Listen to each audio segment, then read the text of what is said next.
రాజమహేంద్రవరం లలితానగర్లో వేంచేసి ఉన్న శ్రీ విఘ్నేశ్వర ఆలయంలో 44వ సంవత్సరం గణపతి నవరాత్రి మహోత్సవాలు ఘనంగా నిర్వహిస్తున్నారు.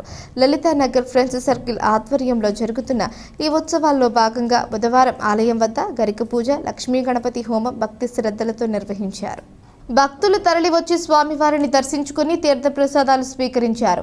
లలితానగర్లో ఫ్రెండ్స్ సర్కిల్ ఆధ్వర్యంలో లలితానగర్ శ్రీ విఘ్నేశ్వర ఆలయం వద్ద భారీ గణపతిని ప్రతిష్ఠించారు. ఇక్కడ ప్రతి ఏటా గణపతి నవరాత్రి ఉత్సవాలు ఘనంగా నిర్వహించడం ఆనవాయితీగా వస్తోంది.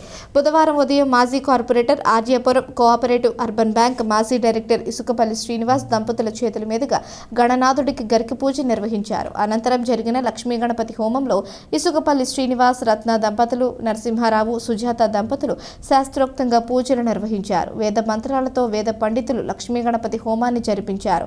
హోమం అనంతరం భక్తులు పూజా ద్రవ్యాలు సమర్పించారు. అనంతరం తీర్థ ప్రసాద వితరణ చేశారు. ప్రజలందరూ సుఖశాంతులు, ఆయురారోగ్యాలతో ఉండాలని ఆకాంక్షించారు. లలితానగర్ ఫ్రెండ్స్ సర్కిల్ సభ్యులు పాల్గొన్నారు.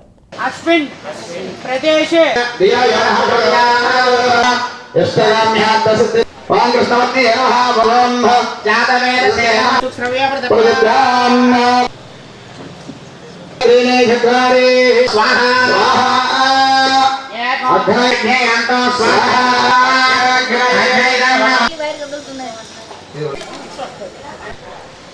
విగ్రహారయతే పామద్ర విగ్రహాయ ఇదం